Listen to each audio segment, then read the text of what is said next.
இப்ப ஆண்டுகிட்டு இருக்கிற இந்த திமுக அரசாச்சும் நமக்கு ஏதாவது செய்வாங்கன்னு பார்த்தா இவங்களும் அவங்கள மாதிரியே தான். இன்னும் சொல்ல போனா ஒரு படி மேல, இன்னும் மோசம்.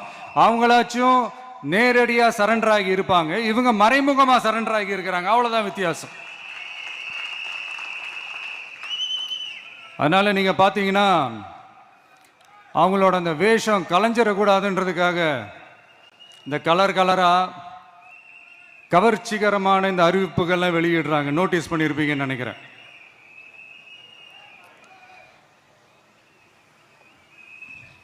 அதனால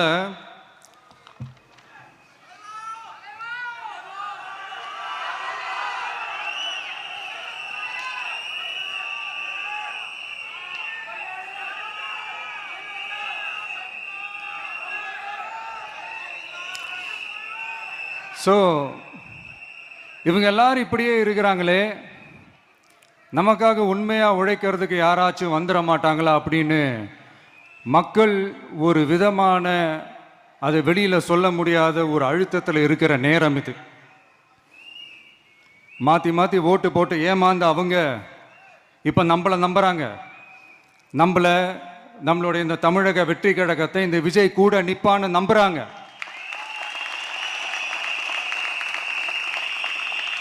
நம்மளை நம்புறவங்களுக்காக நாம நம்பிக்கையோடு இருக்கணும்ல. அப்படின்னா இது முக்கியமான மிக மிக மிக முக்கியமான ஒரு காலகட்டம் தானே. அதனாலதான் அவ்வளவு அழுத்தமா நான் சொன்னேன். இந்த தேர்தல், இந்த கூட்டணி, இதெல்லாம் பத்தி நிறைய இந்த ஹேஷியங்கள் ஜோஷியங்கள் எல்லாம் நடந்துகிட்டு இருக்கு இல்லையா. என்னப்பா இந்த விஜய் இப்பதான் வந்திருக்கிறாரு, இவர் கூடலாம் யார் வரப்போகிறா, அவங்க வரமாட்டாங்க, இவங்க வரமாட்டாங்க, அப்படி இப்படின்ட்டு நம்மளை பற்றி ஒரு அண்டர் எஸ்டிமேட் பண்ணிகிட்டு இருக்காங்கல்ல. அதுனா நமக்கு புதுசாக என்ன, 30 வருஷமாக நம்மளை அண்டர் எஸ்டிமேட் பண்ணிட்டு தான் இருக்கிறாங்க. ஆனால் மக்கள் கரெக்டாக நம்மளை எஸ்டிமேட் பண்ணி ரொம்ப அழகாக, ரொம்ப அக்கறையாக, ரொம்ப தெளிவாக, ரொம்ப தீர்க்கமாக நமக்குன்னு ஒரு இடத்த கொடுத்துருக்குறாங்கல்ல. எப்படி, என் கேரியரின் உச்சமான ஒரு இடத்த கொடுத்துருக்குறாங்கல்ல. அதை இந்த நாடே பார்த்துக்கிட்டு இருக்குல்ல. ஏன் அப்படி எனக்கு அந்த இடத்த கொடுக்கணும்? ஏன்னா இந்த விஜய் நம்ம பிள்ளையாச்சே, நம்ம அண்ணனாச்சே, நம்ம தம்பியாச்சேன்னு சொல்லி அவங்க மனசுல அப்படி தோணுது.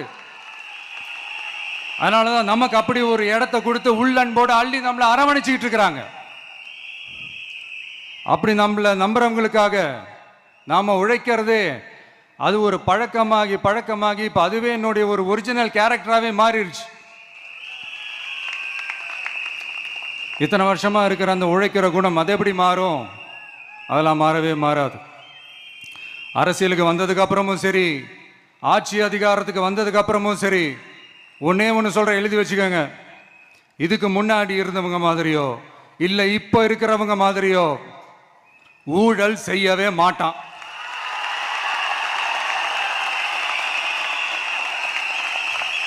ஒரு பைசா தொட மாட்டான். எனக்கு அது அவசியமே இல்லை. புரிஞ்சுங்களா உங்களுக்கு? எனக்கு அதை தொட வேண்டிய அவசியமே இல்லை.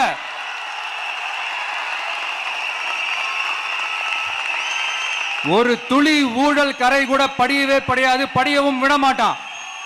நீங்க கேட்கலாம், இது என்ன சினிமாவா, இது என்ன முதல்வன் படமா, ஒரே நாள் நம்ம இவர் எல்லாத்தையும் கிளீன் பண்ணிடுவாரான்னு நீங்க கேட்கலாம். ஓகே, பிராக்டிகலா அது பாசிபிள் இல்லதான். But it is a process, right? It is a process. இப்படி எதுக்குமே ஆசைப்படாத ஒருத்தன் அரசியலுக்கு வரான் அப்படின்னா, அவன் கண்ணு முன்னாடி ஏதாவது ஒரு தப்பு நடக்குது அப்படின்னா, அவன் கண்ணு முன்னாடி ஏதாவது இந்த மாதிரி ஒரு ஊழல் நடக்குது அப்படின்னா, அதை பார்த்துக்கிட்டு அவன் சும்மா இருப்பான்னு நினைக்கிறீங்க?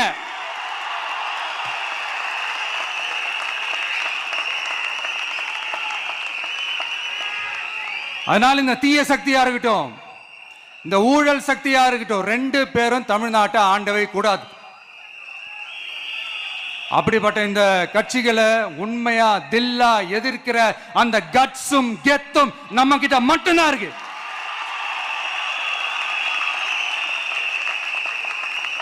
அதனால நீங்க என்ன சூழ்ச்சி நம்ம மேல பண்ணாலும், என்ன அழுத்தம் நீங்க கொடுத்தாலும், இந்த அடங்கி போறதுக்கோ, இந்த அண்டி பொழைக்கிறதுக்கோ, இல்ல இந்த அடிமையா இருக்கிறதுக்கால நாம அரசியலுக்கு வரல. என் மண்ணுக்கும் மக்களுக்கும் யார் என்ன தீங்கு செஞ்சாலும் அதை எதிர்த்து அவங்க கிட்ட இருந்து நம்ம மக்களை பாதுகாக்கிறதுக்காக தான் நம்ம அரசியலுக்கே வந்திருக்கிறோம். அண்ட் முக்கியமா தோழர்களே, மக்களுக்கு என் மேல மட்டும் நம்பிக்கை இருந்தா அது பத்தாது. என் கூட டிராவல் பண்ற என்னோட எல்லா தோழர்கள்கிட்ட அந்த நம்பிக்கை வரணும்.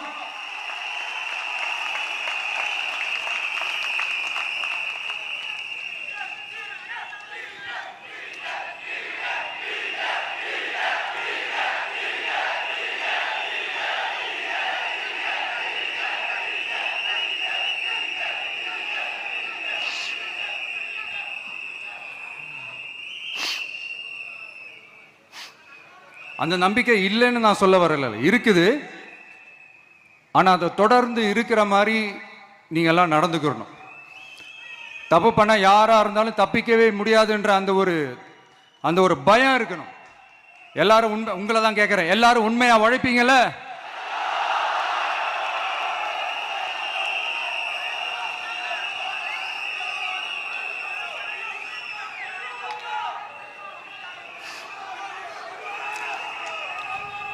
யாருக்காகவும் எதுக்காகவும் நம்மளோட அரசியல காம்ப்ரமைஸ் பண்ணிக்கவே கூடாது, செய்வீங்கல்ல?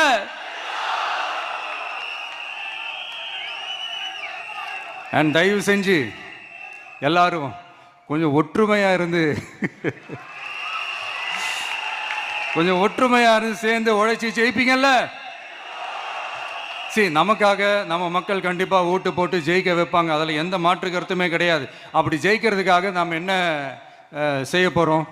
மக்களிடம்னு செல்னு அறிஞர் அண்ணா அவர்கள் சொன்னதை ரொம்ப டீப்பாக சின்சியராக அடாப்ட் பண்ணுறதோட மட்டும் இல்லாமல் நம்மளோட அரசியலில் அதை செயல்படுத்தணும். அதுதான் முக்கியம். ஏன்னா இப்போ அரசியல் இருக்கிறவங்க அண்ணாவை மறந்துட்டாங்க. அண்ணா ஆரம்பித்த கட்சியும் அண்ணாவை மறந்து சுயநலமாக மாதிரி பல வருஷம் ஆச்சு. அண்ணா பேரில் இருக்கிற கட்சியும் அவரை மறந்து பல வருஷம் ஆச்சு. ஆனால் நாம அவரை மறந்துடக்கூடாது. மக்கள்கிட்ட போகணும், மக்களோட மக்களாகவே இருக்கணும், மக்களுக்காகவே இருக்கணும். அதுக்காக நம்ம என்ன செய்ய போகிறோம், என்னெல்லாம் செய்ய போகிறோம், அதுக்காக தான் இந்த மீட்டிங். ஆரம்பிக்கலாமா? இந்த ரெண்டு கட்சிகள், ஆண்டு கட்சியா இருக்கட்டும், இப்ப ஆள்ற கட்சியா இருக்கட்டும், அவங்கள பொறுத்த வரைக்கும் பூத்துனா என்ன தெரியும்ல? அவங்கள பொறுத்த வரைக்கும் பூத்துனா கள்ள ஓட்டு போடுற இடம். ஆனா நமக்கு, நம்ம டிவிகேவுக்கு அது ஒரு ஜனநாயக கூடம். அங்க ஜனநாயகம் திருடுறாம நம்ம பார்த்துக்கிறணும். ஒவ்வொரு ஓட்டையும் நம்ம பாதுகாக்கணும். எப்படி பாதுகாக்கிறது? ஒவ்வொரு வீட்டில் இருக்கிற ஒவ்வொரு ஓட்டும் நமக்கு தானே ஃபர்ஸ்ட் கன்ஃபார்ம் பண்ணுங்க. எனக்கு தெரிஞ்சு தமிழ்நாட்டில் ஒரு 2.25 கோடி ரேஷன் கார்டுகள் இருக்கும்னு நினைக்கிறேன். அவங்க எல்லாரும் வேற வேற எந்தெந்த கட்சியில் இருந்தாலும் கட்சி வேறுபாடு எல்லாத்தையும் தாண்டி இந்த விஜய் அவங்க வீட்டில் ஒருத்தனா வாழ்ந்துட்டு இருக்கிறான். அவங்க குடும்பத்தில் ஒருத்தனா பார்த்துக்கிட்டு இருக்கிறாங்க. அதனால இந்த கட்சி கிச்சி எல்லாத்தையும் தாண்டி இந்த விஜய் கூட நிக்கணும்னு முடிவு பண்ணிட்டாங்க. அதனால அப்படி முடிவு பண்ண அவங்கள பாதுகாப்பா பூத்துக்கு கூட்டிட்டு வாங்க. நம்மளோட இந்த விசில் சின்னத்துக்கு ஓட்டு போட வைங்க.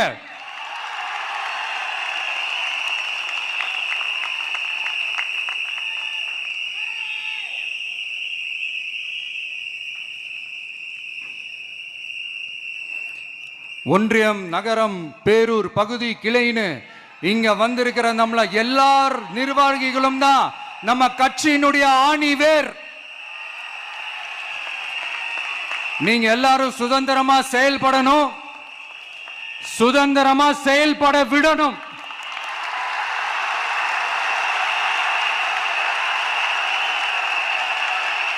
நீங்க ஒவ்வொருத்தரும் எனக்கு முக்கியம்.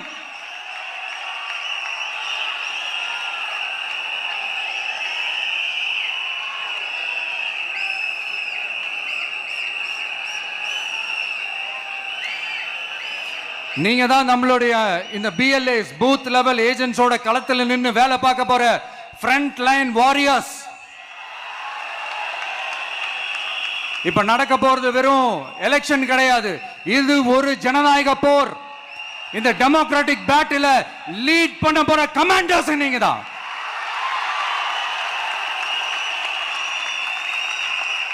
நான் ஏன் இது எவ்வளவு ஸ்ட்ரெஸ் பண்ணி சொல்றேன் அப்படின்னா,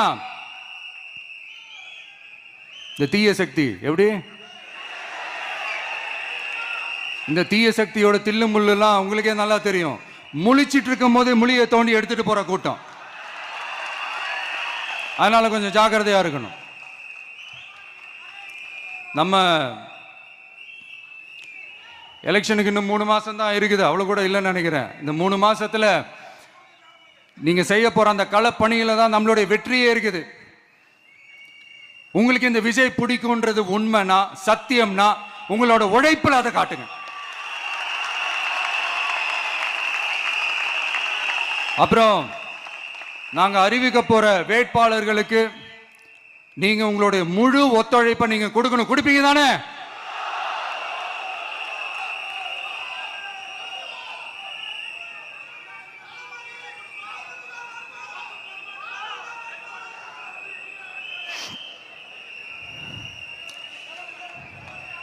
உங்க எல்லாரையும்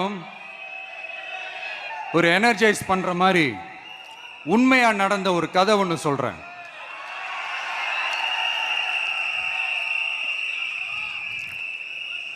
சொந்த நாட்டையே ஒரு கூட்டம் அபகரிக்குது. சொந்த நாட்டிலேயே இருக்க முடியாத அளவுக்கு ஒரு நெருக்கடி ஏற்படுது.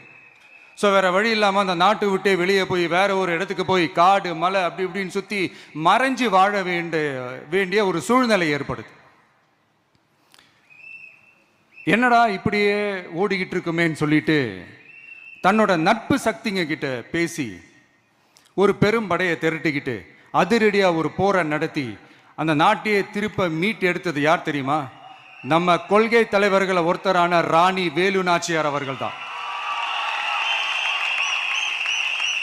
அவங்களுக்கு அந்த நட்பு சக்தியா கூட இருந்து உழைச்சது சின்ன மருது, பெரிய மருது, சையது, கார்கின்னு சொல்லிட்டு அந்த 3 பேரும் தான். ஆங்கிலேயர் படை, ஆற்காட்டு படை மாதிரி அந்த 2 பெரும் படையை அடிச்சு துவம்சம் பண்ணிட்டு அந்த நாட்டையை திருப்பி மீட்டு எடுத்தது வேலு நாச்சியார். அன்னைக்கு இருந்த ஆங்கிலேயர் படை, ஆற்காட்டு படை மாதிரி இன்னைக்கு என்னென்ன படை இருக்குதுன்னு உங்க எல்லாருக்குமே நல்லா தெரியும்.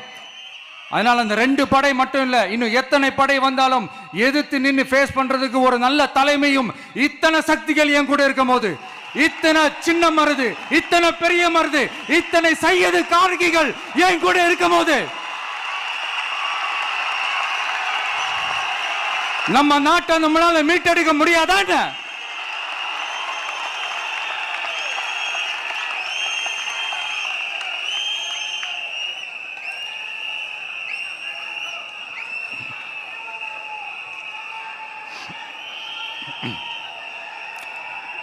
அதுவும் இந்த படை, நம்மளுடைய இந்த டிவிகே படை நட்பு சக்தி இருந்தாலும் இல்லைனாலும் தனியாவும் நின்று கெத்தா ஜெயிக்கிற அளவுக்கு ஒரு மிகப்பெரிய படை. அதுலயும் ரொம்ப முக்கியமா இன்னைக்கு இந்த கூட்டத்துக்கு வரலனாலும் நான் அந்த போர்ல நடந்த அந்த கதை மாதிரி கட்ஸான குயில்கள் நிறைந்த பெண்கள் படையும் நம்மளோட இருக்கிறாங்க.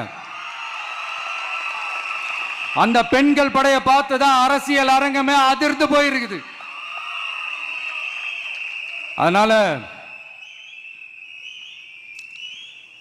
எல்லாரும் ஒரு நிமிஷம் எனக்காக எந்திரிச்சு நில்லுங்களேன் ப்ளீஸ்.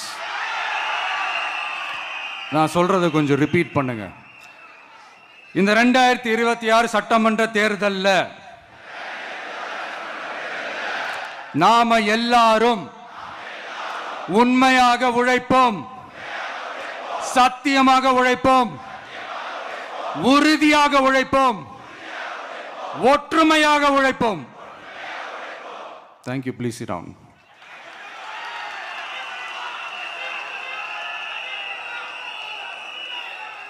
உங்களோட இந்த வார்த்தையை நான் மனப்பூர்வமா நம்புறேன். நான் ஏற்கனவே சொன்ன மாதிரி இந்த வரப்போற தேர்தல் இதுவரைக்கும் தமிழ்நாடு பார்த்திராத ஒரு வித்தியாசமான தேர்தல். நம்மளுடைய படை வரிசையும் அப்படிதான், ஒரு பவர் பேக்ட் ஃபோர்ஸ். இவ்வளவு நாள் இதை நாம மட்டும்தான் சொல்லிக்கிட்டு இருந்தோம். இப்ப கொஞ்சம் கொஞ்சமா அதை வெளியில சொல்ல ஆரம்பிக்கிறாங்க. என்னடா இந்த விஜய் கூட இருக்கிற ஃபோர்ஸை பார்த்தா சாதாரண ஃபோர்ஸ் மாதிரி தெரியல, மிலிட்ரியோட பெரிய ஃபோர்ஸா இருக்குது, வரப்போற எலெக்ஷனை கணிக்கவே முடியல, அப்படி இப்படின்னு சில குரல்கள்லாம் கேட்க ஆரம்பிக்குது. கணிக்கவே முடியலன்னு அவங்க வேணா சொல்லலாம், ஆனா மக்கள் ஆல்ரெடி கணிச்சு முடிச்சுட்டாங்க.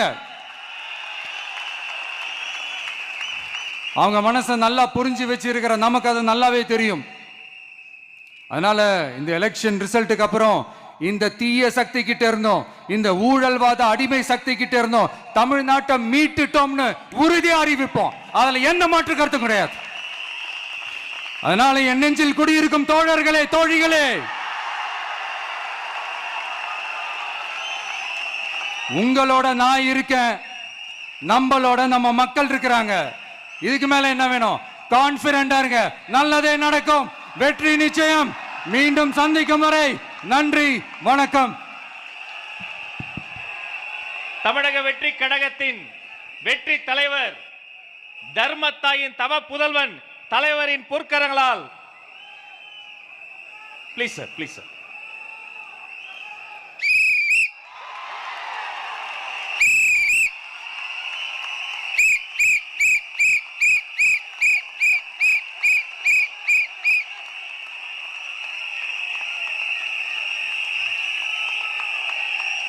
நம்ம சின்னம் உங்கள் சின்னம், நம்மளுடைய வெற்றி சின்னம்.